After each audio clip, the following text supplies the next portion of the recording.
अयोध्या में राम मंदिर के चढ़ावे में कथित गबन के मामले में एसआईटी अपनी प्रारंभिक रिपोर्ट सरकार को सौंप चुकी है, जिसमें एसआईटी ने कुछ लोगों के कामकाज पर सवाल उठाए हैं। ट्रस्ट के कामकाज पर भी ऐतराज जताया गया है। कुछ लोगों के खिलाफ एफआईआर दर्ज करने की सिफारिश भी की गई है, लेकिन इस एसआईटी की जांच को विपक्ष नाकाफी बता रहा है। तो इन आरोपों से आहत साधु संतों का कहना है कि जांच के बाद दूध का दूध और पानी का पानी हो जाएगा। कांग्रेस पूछ रही है कि एसआईटी जांच के लिए बनाई गई थी कि सुझाव देने के लिए, और वीएचपी के नेता विनय कटियार मान रहे हैं कि जल्द ही आरोपी बाहर नजर आएंगे और बाहर किए जाएंगे। लक्ष्मण जी के मंदिर का ध्वजारोहण आज नैऋत्य कोण में लक्ष्मण जी के मंदिर के ऊपर हुआ है, और उसमें जैसा कि रामचरितमानस में लिखा है कि रघुपति कीरति विमल पताका दंड समान भयउ जस जाका। श्री लक्ष्मण जी महाराज श्री राम के यश में दंडे के समान हैं, और आज दंड के रूप में लक्ष्मण जी के उस मंदिर के ऊपर दिव्य भगवान के उस ध्वज का आरोहण हुआ। आज राष्ट्रवाद के प्रतीक साक्षात श्री राम और उनके अनुज लक्ष्मण जी के मंदिर की यह प्रतिष्ठा हमें जगत गुरुत्व की ओर ले जा रही कि भारत विश्व का गुरु है और आगे भी होकर रहेगा। मंदिर की पताका भले ही गर्व से लहरा रही हो, लेकिन जिस तरह राम मंदिर के चढ़ावे को लेकर कथित गबन के आरोप लगे थे, उसके बाद से राम मंदिर से जुड़े हर शख्स के मन में शंका और सवाल उठ रहे हैं, क्योंकि ये सिर्फ आरोप भर नहीं है, करोड़ों सनातनियों की आस्था का सवाल है। एसआईटी ने मंगलवार को अपनी जांच रिपोर्ट सौंप दी है। 21 पन्नों की इस प्रारंभिक रिपोर्ट में ट्रस्ट के महासचिव चंपत राय, सदस्य अनिल मिश्रा, गोपाल राव और कर्मचारी रामशंकर यादव उर्फ टिन्नू का भी जिक्र है। रिपोर्ट में ट्रस्ट के कर्मचारियों और बैंक कर्मियों पर भी सवाल उठाए गए हैं, जो नोटों की गिनती के काम में लगे थे। एसआईटी को चढ़ावे की निगरानी व्यवस्था में कई खामियां मिली हैं। एसआईटी करीब 150 लोगों से पूछताछ कर चुकी है। रिपोर्ट में पिछले 5 साल के चढ़ावे का ऑडिट कराने का सुझाव भी दिया गया है। इस रिपोर्ट में ट्रस्ट के पुनर्गठन करने और किसी सीनियर आईएएस अधिकारी को सीईओ बनाने की सिफारिश भी की गई है। राम मंदिर चढ़ावा मामले में एसआईटी ने प्रारंभिक रिपोर्ट शासन को सौंप दी है। सूत्रों के हवाले से जो जानकारी सामने आ रही है, उसके मुताबिक एसआईटी की प्रारंभिक जांच रिपोर्ट में कई बातों का जिक्र है। मसलन इसमें कई लोगों का नाम भी शामिल है जो इस जांच के दायरे में आते हैं, जिसमें चाहे हम ट्रस्ट के महासचिव की बात कर लें, अनिल मिश्रा की बात कर लें, गोपाल राव की बात करें, टिन्नू यादव की बात करें, या फिर उन बैंक कर्मचारियों की बात करें जिनकी देखरेख में जो निगरानी थी और जो पैसा था वो जमा होने की बात कही जा रही है। तमाम ऐसे कर्मचारी हैं जिनके नामों का इस रिपोर्ट में जिक्र किया गया है। हालांकि अभी उस रिपोर्ट को सार्वजनिक नहीं किया गया है, ऑफिशियल नहीं किया गया है, चूँकि पहले ही एसआईटी ये बोल चुकी है कि ये एक गोपनीय जांच रिपोर्ट है और जब तक पूरी जांच कंप्लीट नहीं हो जाती है तब तक इसको सार्वजनिक नहीं किया जाएगा। एसआईटी की ये रिपोर्ट अभी प्रारंभिक है। अभी एसआईटी की जांच जारी है। मंदिर ट्रस्ट पर लगे आरोपों से साधु संत आहत हैं, जो मानते हैं कि ये चोरी महज रुपए पैसों या जेवरात की नहीं, बल्कि करोड़ों सनातनियों की श्रद्धा की चोरी है, भरोसे की चोरी है। राम भारतवर्ष की आत्मा का नाम है। राम भारत के सनातनियों के सिरमौर है। ये चोरी सिर्फ चोरी नहीं है, ये सनातनियों की श्रद्धा और विश्वास की चोरी है। ये पूरे भारतवर्ष के हिंदुओं के भरोसे की चोरी है। हम सब संत बहुत आहत हैं, बहुत दुखी हैं, बहुत परेशान हैं। ये बहुत अच्छा नहीं है। इस प्रकार का दर्शन समूचे भारत का अध्यात्म को और सनातन को धूमिल करता है। समूचे विश्व के सामने क्या तस्वीर जा रही है, ये बहुत अच्छा नहीं है। सरकार इसकी निष्पक्ष जांच कर रही, एसआईटी का गठन हुआ है। मुझे पूर्ण विश्वास है कि दोषी बख्शे नहीं जाएंगे। राम मंदिर चढ़ावे पर विश्व हिंदू परिषद के अंतर्राष्ट्रीय अध्यक्ष आलोक कुमार का मानना है कि चढ़ावे का एक एक पैसा मंदिर के विकास के लिए इस्तेमाल होना चाहिए। ये सभी सनातनियों के लिए लज्जा की बात है। राम जी को दिया गया एक एक पैसा हिंदू धर्म के विकास के लिए खर्च होना चाहिए, मंदिर के देखभाल के लिए खर्च होना चाहिए। तो राशि कितनी भी हो, पर अगर चढ़ावे की राशि में से कुछ भी कमी हुई है, कुछ भी फंड्स डाइवर्ट हुए हैं, तो हम सब के लिए एक ऐसी लज्जा की बात है जिससे उबरना मुश्किल होगा। और इसीलिए इस तरह की खबरें आते ही वहाँ के ट्रस्ट ने स्वयं होकर के एसआईटी का निर्माण करने की प्रार्थना की थी। श्री चंपत जी ने सबसे पहले खुद जाकर के कहा था एसआईटी से कि मेरी पूछताछ करिए, जांच में पूरा सहयोग करके एक एक दोषी को पकड़ा जाना चाहिए, दंडित किया जाना चाहिए, एक एक पैसे का हिसाब होना चाहिए। राम मंदिर में कथित चढ़ावा गबन के आरोपों को लेकर कांग्रेस भी सरकार और राम मंदिर ट्रस्ट के रवैये पर सवाल खड़ी कर रही है। कांग्रेस का कहना है कि जिस तरह से एसआईटी की जांच बंद लिफाफे में सौंपी गई है उसको सार्वजनिक नहीं किया जा रहा है। आखिर सरकार की मंशा क्या है? अभी तक किसी के खिलाफ मुकदमा क्यों नहीं दर्ज किया गया है? कांग्रेस का कहना है जैसे जनता ने बीजेपी को 2024 में अयोध्या से बाहर किया था, वैसे ही 2027 में यूपी से बाहर करेगी। क्योंकि जिस तरीके से एसआईटी की जांच को बंद लिफाफे में सौंपा गया है, उसे सार्वजनिक नहीं किया जा रहा है, तो आखिर सरकार की मंशा क्या है, ये सबसे बड़ा सवाल है।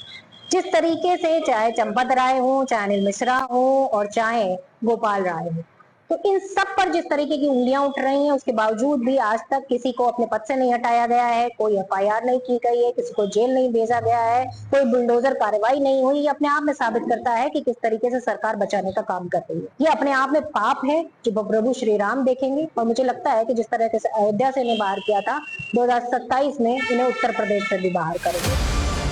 सूत्रों के मुताबिक कथित चढ़ावा गबन मामले में स्पेशल इन्वेस्टिगेशन टीम ने अपनी प्रारंभिक रिपोर्ट में मंदिर ट्रस्ट के महासचिव चंपत राय, ट्रस्टी डॉक्टर अनिल मिश्रा और निर्माण प्रभारी गोपाल राव समेत 17 लोगों को आरोपी माना है। इनके खिलाफ एफआईआर होना लगभग तय माना जा रहा है। सूत्रों के मुताबिक जांच के दौरान एसआईटी टीम को दान पात्रों की चाबियां रामशंकर यादव उर्फ टिन्नू के पास मिली थी। एसआईटी ने ऐसे करीब 150 सेवादारों और कर्मचारियों को चिन्हित किया है जिनकी आर्थिक स्थिति में 22 जनवरी 2024 को रामलला की प्राण प्रतिष्ठा के बाद बदलाव आया है। एसआईटी की जांच रिपोर्ट पीएमओ भेजी गई है। अब पीएमओ तय करेगा कि ट्रस्ट के किन सदस्यों को रखा जाए और किसे हटाया जाए। राम मंदिर चढ़ावा मामले में एसआईटी ने प्रारंभिक रिपोर्ट शासन को सौंप दी है।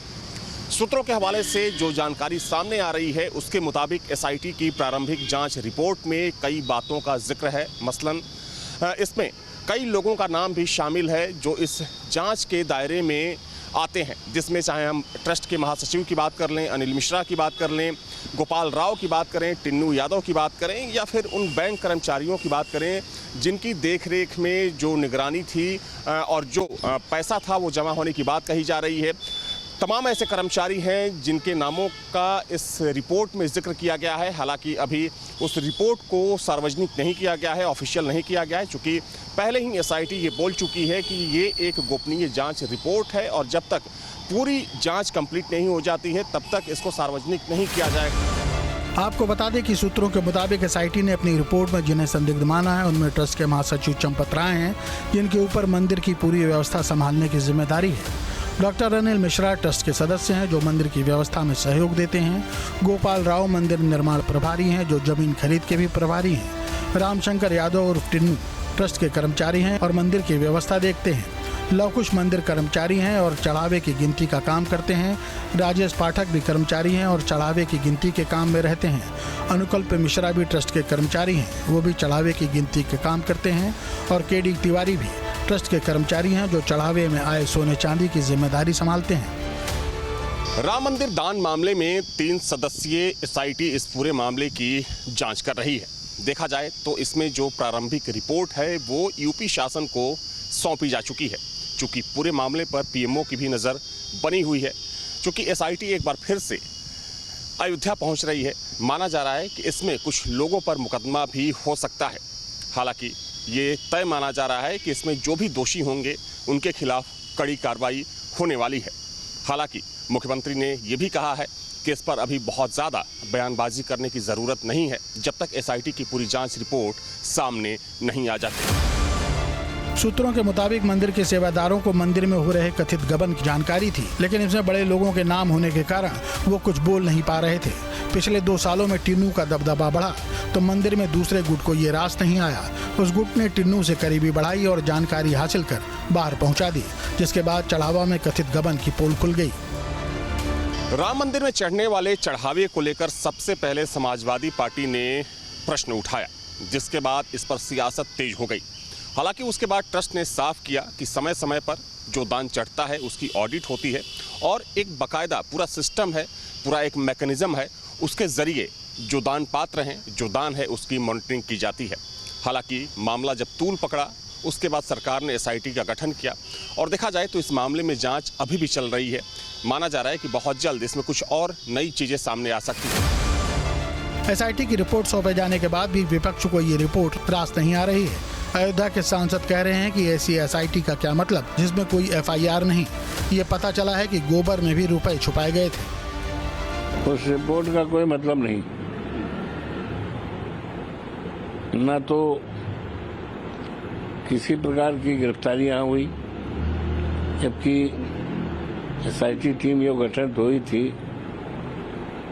उसने जहां जहां जानकारी ली और जांच पड़ताल किया, वहां बहुत बड़े बड़े चौंकाने वाले सबूत मिले, पूरे चौंकाने वाले सबूत मिले। यहाँ तक कि चढ़ावे में नोटों का गोबर और खाद में छिपाने की भी सूचनाएं मिली और बड़े पैमाने पर सोना, हीरा जवाहरात, पैसा का हेरा फेरी करने का तमाम पुख्ता प्रमाण भी एसआईटी को मिला।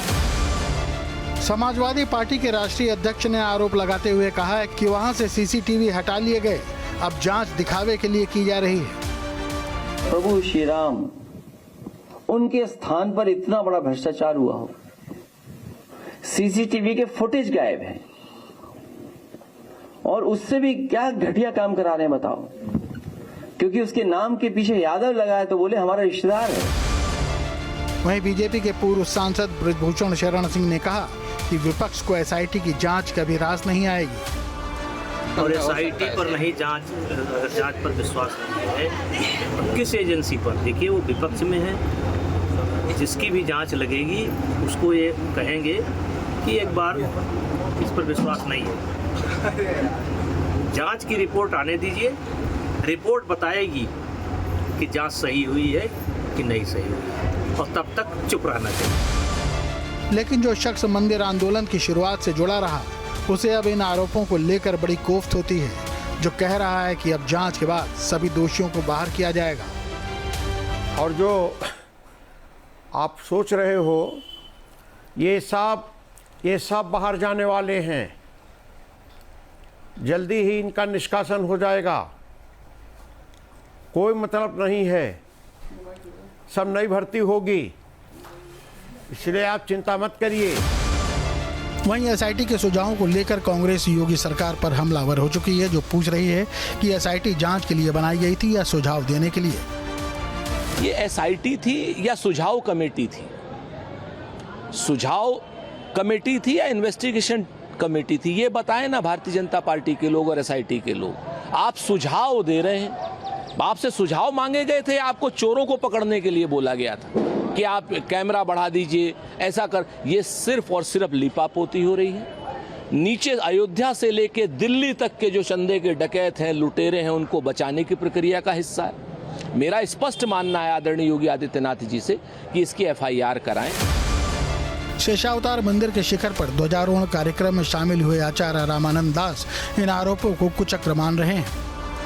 ऐसा है कि ये कुचक्र है लोगों का, और चूंकि चुनाव नजदीक है तो किसी भी प्रकार से इस आंदोलन को जो है उसकी धार को कुंठित किया जा सके, कोई न कोई आरोप लगा करके हिंदुओं की भावना को जो है विपरीत करके और हम अपना उल्लू सीधा करें, ऐसा लोग करना चाहते हैं। लेकिन ये कथमत संभव नहीं होगा, क्योंकि जो मुख्यमंत्री जी कह रहे हैं कि दूध का दूध पानी का पानी हो जाएगा, वो निश्चित है। ये भी कहा गया है कि कथित गबन के आरोप के बाद मंदिर में आने वाले भक्तों की संख्या कम हुई है, लेकिन संतों का मानना है कि शेषावतार मंदिर के शिखर पर ध्वजारोहण कार्यक्रम में भारी संख्या में लोग पधारे हैं।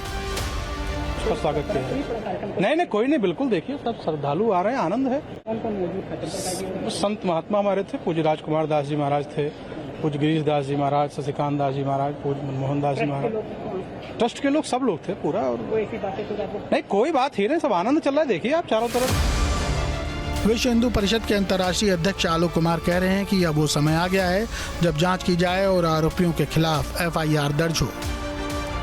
अब वह स्टेज आ गई है जब इसमें FIR रजिस्टर हो, मामला फॉर्मली इन्वेस्टिगेट हो, जो भी एजेंसी उसमें सहयोग देने के लिए आवश्यक हो उस एजेंसी को इन्वॉल्व किया जाए। ये जुडिशियल इंक्वायरी की अभी स्थिति नहीं है। ये तो अपराध हुआ कि नहीं, क्या हुआ, कौन दोषी है, इसकी जांच है।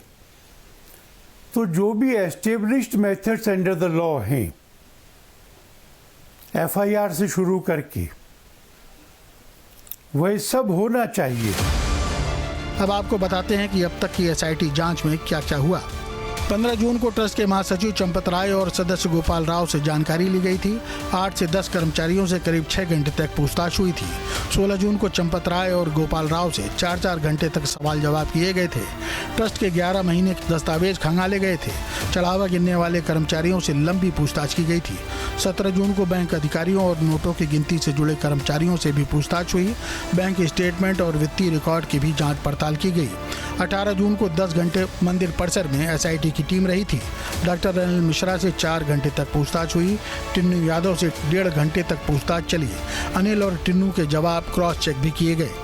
29 जून को चंपत राय, अनिल मिश्रा और गोपाल राव से अलग अलग पूछताछ हुई। स्टेट बैंक के शाखा प्रबंधक और कैशियर से भी पूछताछ हुई। 20 जून को सभी आरोपियों और संदिग्धों के बैंक खातों की जानकारी इकट्ठा की गई और सारे सबूत अपने साथ लेकर SIT लखनऊ रवाना हो गई। 23 जून मंगलवार को 20 पन्नों की शुरुआती रिपोर्ट गृह विभाग के additional chief secretary Sanjay Prasad को सौंप दी गई। हालांकि देखा जाए तो इस मामले में SIT की जांच अभी आगे भी चल रही है और माना जा रहा है कि कुछ ही दिनों में 1 से 1.5 हफ्तों में जो फाइनल जांच रिपोर्ट होगी वो शासन को सौंपी जाएगी। हालांकि जो अभी जांच रिपोर्ट सौंपी गई है इसमें पिछले 5 साल में जो चढ़ावा आया है, यानी कि जो दान मिला है, उसका ऑडिट कराने की बात कही गई है। जो पूरा ट्रस्ट है उसके फिर से पुनर्गठन करने की बात कही गई है। इसके अलावा इस जांच रिपोर्ट में FIR की भी सिफारिश की गई है। हालांकि FIR किसके खिलाफ होगा ये तो आने वाला वक्त बताएगा, लेकिन माना जा रहा है कि बहुत जल्द इस पूरे मामले में एक सख्त कार्रवाई हो सकती है। ट्रस्ट के कई पदाधिकारियों को बदला जा सकता है क्योंकि ये जो पूरा मामला है राम मंदिर से जुड़ा हुआ है। हालांकि सोर्सेज के हवाले से ये जानकारी सामने आ रही है कि गृह मंत्रालय को भी ये रिपोर्ट भेजी जाएगी। वीडियो जर्नलिस्ट सुबी खान के साथ अविनाश सिंह, न्यूज स्टेट, लखनऊ। आपके मोबाइल पर तुरंत आएगी ब्रेकिंग न्यूज। स्क्रीन पर सबसे पहले दिखेगी बड़ी खबर। देश दुनिया की हर खबर एक जगह। अब आपके मोबाइल पर तुरंत फटाफट इंस्टॉल कीजिए न्यूज नेशन ऐप और रखिए खुद को अपडेट।